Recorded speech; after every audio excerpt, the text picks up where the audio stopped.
할렐루야, 하나님의 크신 은혜가 가득하기를 간절히 소망합니다. 우리 오늘 함께 나눌 말씀은 예레미야 25장 1절에서 14절 말씀입니다. 예레미야는 23년 동안 하나님의 말씀을 전하고 있었습니다. 그러나 한결같이 모든 사람들은 이 예레미야의 말을 듣지 않았습니다. 하나님의 말씀을 듣지 않은 것이죠. 4절 말씀을 볼까요? 선지자들을 너에게 끊임없이 보내셨으나 너희가 순종하지 아니하였으며 귀를 기울여 듣지도 않았다고 말씀하십니다. 그럼에도 하나님께서는 이 백성들에게 끊임없이 기회를 주고 계셨습니다. 참 오래 참으셨죠.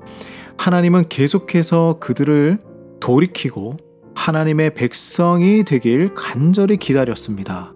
그 말씀이 5절과 6절에 있습니다. 이렇게 기록되어 있죠. 유다 백성에게 악한 길과 악한 일에서 돌이키면 그들의 조상에게 약속했던 그 땅에서 오랫동안 영원토록 살 수 있을 것이라 약속하셨습니다.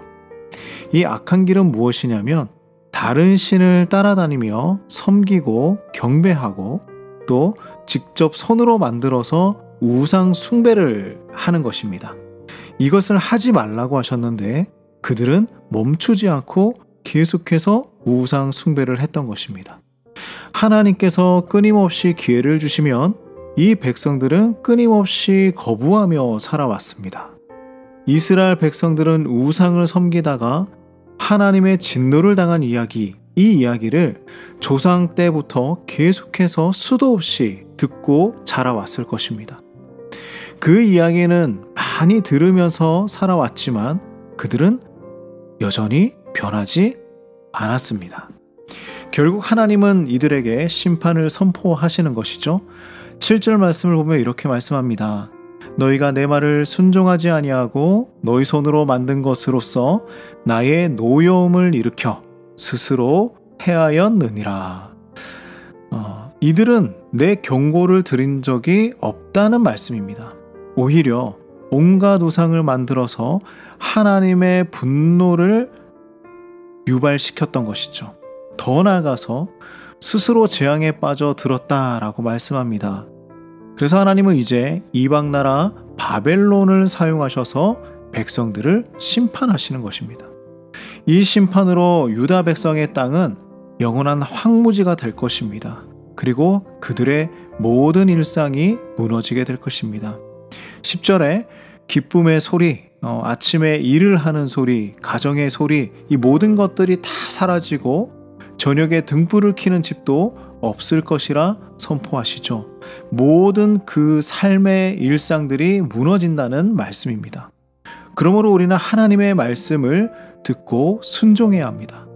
23년 동안 말씀을 선포해도 그 어느 누구도 듣지 않고 자신들의 생각대로 행동했습니다. 우리는 하나님의 말씀을 듣고 행하는 성도가 되어야 합니다. 하나님께서 자신의 사랑하는 백성을 멸망시키는 그 마음은 어떠했을까요?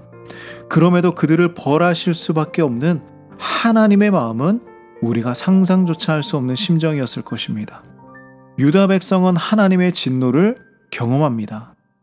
그럼에도 감사할 수 있는 것은 바벨론 70년의 그 포로 생활이 끝이 나면 그들은 다시 고향으로 돌아올 것이라 약속해 주시기 때문입니다. 하나님의 긍휼은 영원하기 때문입니다. 우리가 이러한 존재죠. 끊임없이 하나님을 거부하고 말씀과 반대로 살아가는 우리들이지만 하나님은 우리를 긍휼히 여겨주신다라는 것입니다. 하나님의 은혜 없이는 살아갈 수 없는 존재입니다. 그러므로 우리는 오직 하나님의 은혜를 감사하고 그 은혜 안에 머물러 살아가기를 간절히 소망합니다. 기도하겠습니다.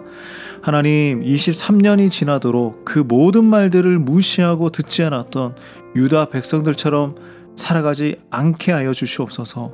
하나님 말씀에 귀를 기울이며 가슴에 새겨 순종하며 살아갈 수 있도록 인도하여 주시옵소서. 여전히 우리에게 긍휼을 베푸시는 하나님을 의지합니다. 우리의 연약함을 품어 주시옵소서. 예수님의 이름으로 간절히 기도드립니다. 아멘.